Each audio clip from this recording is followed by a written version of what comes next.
No.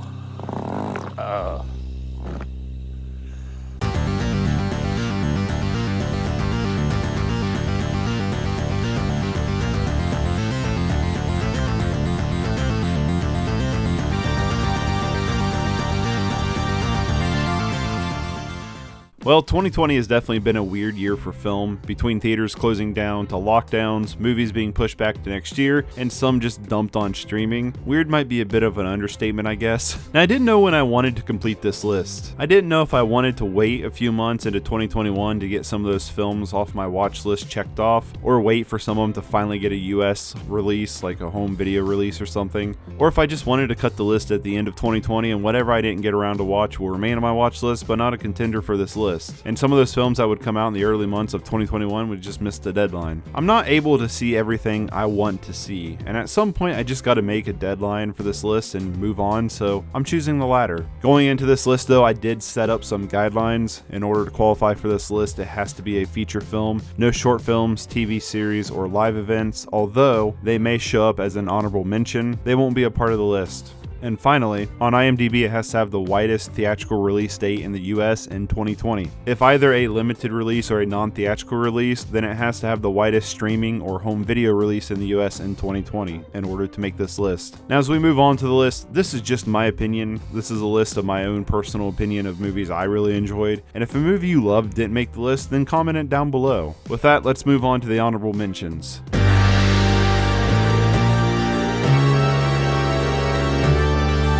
Iron Mask, starring Jackie Chan, Jason Fleming, and Arnold Schwarzenegger, is by no means a good film, but it's a fun film. This to me is a borderline so bad it's good because it has some really bad dubbing that feels kind of like a giallo film, some bad CG and green screen moments, and some bad acting, but the film is just so over the top, so goofy with some really great villain designs. We just had a complete blast watching it. Gretel and Hansel to me was the most visually interesting movie of the year. The makeup, set design, and cinematography was just astounding. It's a really interesting take on the Hansel and Gretel story, and yes, the film has some issues, but it gets an honorable mention just for the striking visuals alone. It's gorgeous. Wade in the Water was a random Amazon Prime watch, and I really enjoyed it. It's a small, simple story about a man who receives a disc full of horrible images, and he wants to take matters into his own hands. But what really stood out to me with this film was the performance by Tom E. Nicholson. He was fantastic in this film and really elevated this very simple film into something much more than it would have been without him. As I'm making this video, it's on Amazon Prime free to watch, so I would highly recommend checking this one out. The Lodge was a solid psychological horror that was led by some great visuals and solid performances by the entire cast. It's about a soon-to-be stepmom going on a remote trip with her fiancé and his kids when the fiancé has to leave and her past comes back to haunt them. I don't want to say too much about this film because it's, to me, one of those films that the less you know going into it, the better off you will be. I found the end of the film to be rather shocking and enough to stick with me throughout the year. Undertaker: The Last Ride is a docuseries following the professional wrestler The Undertaker during the end of his career. And if it wasn't a docuseries, this would honestly be near top of the list. I grew up a wrestling fan, and even though I don't keep up with it now, I will always be nostalgic for the characters I grew up watching, and one of my favorites has always been The Undertaker. To see a series following a man who kept kayfabe throughout his 30-plus year career to finally opening up not only about himself, but the business as well, is just fascinating. It's a really great character piece about Mark Calloway, and it felt very honest. And it was just really cool to see a lot of the inner workings and behind the scenes of the business. I just found it to be really interesting, and it's a really well put together docuseries. Now, there's a handful of films I'd still recommend checking out, but I didn't want to spend a ton of time on honorable mentions, so let's just move on with the list. Possessor is the second film by Brandon Cronenberg. Brandon is the son of David Cronenberg, and the apple doesn't fall far from the tree. It's so close that if you had told me that David Cronenberg directed this film, I would have totally believed it. Still though, Possessor has some interesting visuals, but the standout to me was Christopher Abbott. I've seen him give some great performances in the past, and he's becoming an actor I really admire and want to keep my eye on, and I think this might be my favorite performance by him. The film is about a secret agent who takes over people's bodies through a transplant to work from a distance, so nothing can really be traced back to the organization. profession or the people who hire them. And as I was watching this, I was just so glued to what would happen next. I loved the idea and how the story unfolded. However, this is one of those films I'm not sure would be as strong on a second viewing as it was the first viewing. What really made the film so strong to me the first time around was just the mystery of the story. Knowing what happens going into it, I could honestly see myself probably lowering the score maybe. This is still a very striking horror film that I would strongly recommend checking out at least once, which is why it's at the tail end of this list. The newest version of The Invisible Man was pretty great in my opinion. I think Elizabeth Moss really steals the show here, but I really loved how director Leigh Whannell uses the Invisible Man. You never really know if he's around or not, and the moments he is really nerve-wracking. The film follows Elizabeth Moss's character as she escapes an abusive relationship. When her ex dies, everything starts to go back to normal when the Invisible Man shows up and starts to torment her. Personally, I really loved how they handled the mental breaking of Moss's character and how they play with whether or not her ex is actually dead.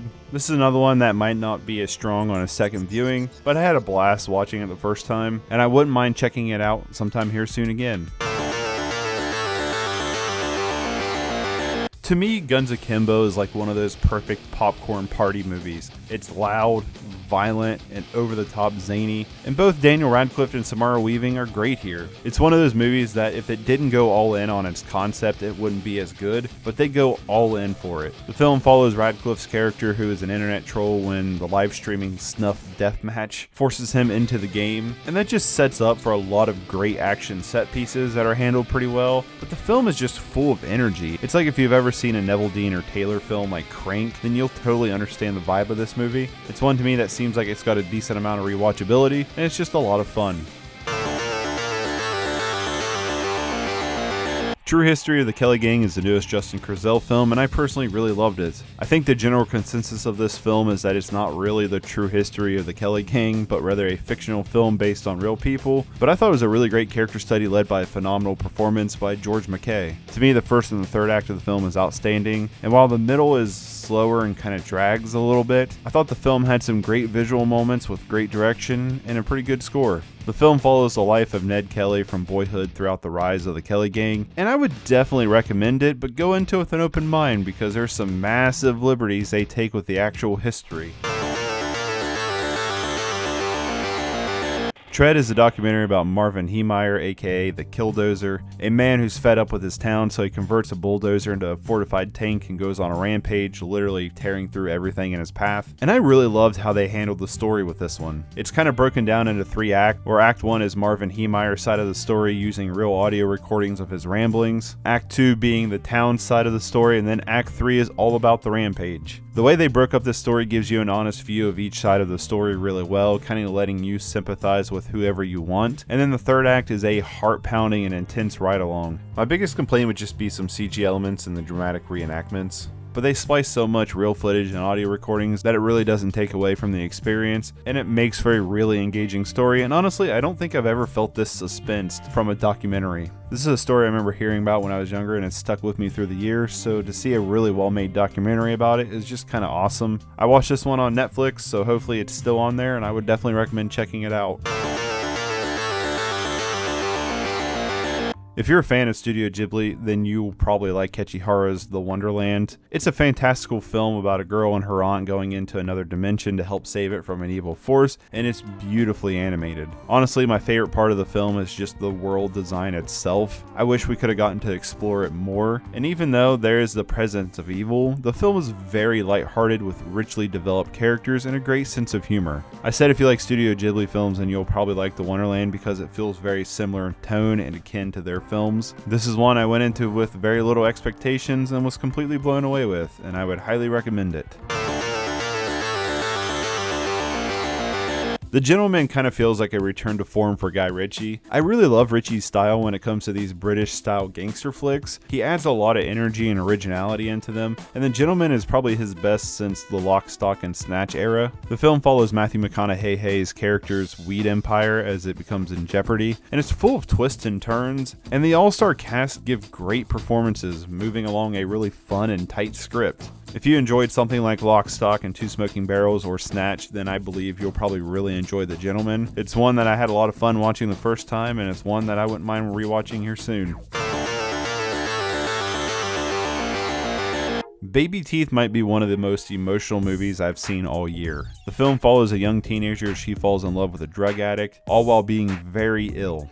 This is the feature debut from director Shannon Murphy and is a very strong debut to say the least. It's very well directed with a lot of originality that makes it stand out in a hard to believe crowded genre. All the performances are great here, but Toby Wallace and Essie Davis were the standouts for me. The film is very well shot and edited with great pacing, and the characters are incredibly well developed, and every character feels like it's very well fleshed out, like you really understand that person, even if they've not been in the film that much. Another thing was the ending honestly almost had me in tears, which is something that barely happens. It's a very touching and emotional climax that is not easy to watch, and this film isn't by any means an easy watch, but it's a great one. As of making this video, it's available on Hulu, and it's one I would definitely recommend watching at least once.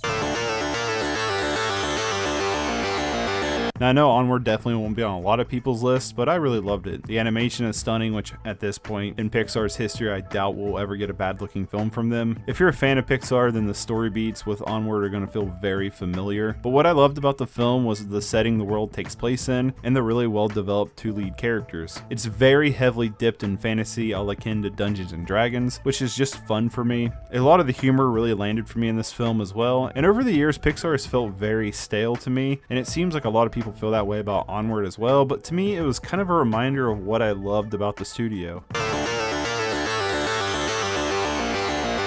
VFW is a true to nature grindhouse film that's a ton of fun. Not only do you get some crazy over the top violence and gore, but you also get some really well developed characters that share a lot of chemistry with each other and each bring in solid performances. The film is basically about a group of vets who are all friends and go to Stephen Lang's character's VFW bar when a girl comes running in looking for safety from a drug dealer in his army, and they must fight to survive. If you're in the mood for something along the lines of like Hobo with a Shotgun, then VFW is definitely for you. I really like some of these new wave grindhouse flicks, and some of them are a lot of fun, some of them aren't, but VFW I think is one of the better ones. Antebellum was one of the best blind buys of 2020 for me. I knew nothing about this one going into it, and I really loved it. The film follows Janelle Monáe's character Veronica as she's somehow turned into a slave. This is one I think the less you know going into it, the better off you'll probably be. It's a really well shot film with great performances from the cast, but it also feels like one that captures the current racial tensions that's prevalent today, but told in a rather surrealist horror film. It's a film that feels rather controversial, but personally I really loved it and I thought it was great. I know there's some pretty mixed reviews on this one, but maybe go in with an open mind and maybe you'll really enjoy it. Color Out of Space feels very much like a retrofitted 80s sci-fi horror film, but not in the way that it looks like it's trying to be from the 80s, but rather how the film is structured. The film stars Nicolas Cage as a meteor strikes nearby, causing strange phenomenons around their family farm. And ever since I've watched this one, I've been dying to check out some of Richard Stanley's other films, because I just love the way this film is directed. This is a cosmic horror that has some really great moments and an honest, good performance by Nicolas Cage. It's one that I could see myself watching multiple times, and one that I watched towards the beginning of the year, and it's stuck vividly in my head. I'm thinking of Ending Things as a very dense film. It's one that I feel like you could interpret in multiple ways, and one that I would really encourage a second viewing on. On the surface, the film is about a man taking his girlfriend to meet his parents, but to me the film is kind of more about how life blends together, and you may just go with the route that feels the least confrontational. This is a film directed by Charlie Kaufman and feels very Kaufman-esque, so if you've not really liked some of his previous work, you're probably not going to like this one either. But to me, this is my favorite thing Kaufman's done. The entire cast gives great performances, it's shot by Lucas Zale, and it feels very meticulous and purposeful, and while a lot of the film is very surreal and dreamlike, everything feels important to the overall story. It's one of those films that took me a couple days after watching it to collect my thoughts, but it's available on Netflix, so I would highly recommend giving it a shot. Now I know for a fact Becky isn't probably going to be on a lot of people's lists, let alone this high up on a list, but for me this is exactly the kind of movie I love. It's fast paced, incredibly fun, and goes super far with the violence. It kind of turns into almost an exploitation kind of film at some point. The film is basically about a young girl named Becky as her family goes to their cabin when Kevin James playing a neo-Nazi shows up and terrorizes the family. Personally, what sold me on the film was just Kevin James playing a neo-Nazi. He's an actor that is like a guilty pleasure for me. I just just really love him as a leading role for some reason. So to see him take on something a lot more serious made me very curious. Kevin James does a good job here, but the standout to me was Lulu Wilson as Becky. And honestly, she gave what I thought was one of the best performances of the year. There's some really great direction and visual moments as well. And while some of the CG effects aren't the best, this film is not afraid to go all in on the violence, have some really cool, violent set pieces. I've seen this film a couple times now, and each time I've watched it, I've had a blast. It never felt like it slowed down or anything. And it's one of those films I could see myself revisiting quite a bit. Now let's move on to my number one of the year.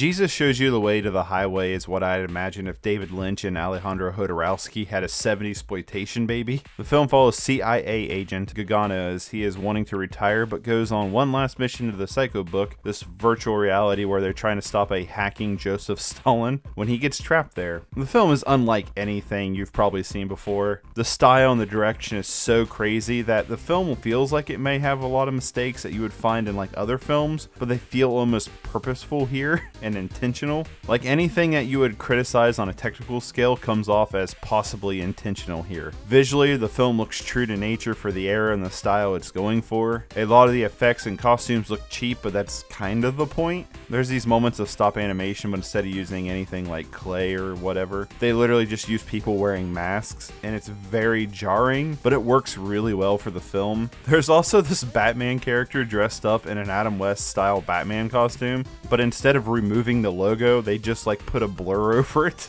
It's hilarious. It's one of the most original and striking movies I've seen all year, and one in my opinion that's a masterpiece. I can see a lot of people being turned off by this one just because of how crazy it is and off the wall, but to me it's perfect, and it's my number one of the year. That's been my top 10 list of 2020. Hopefully 2021 will be a little bit more of a normal year, and I'll see you guys later. Thanks for watching. Peace.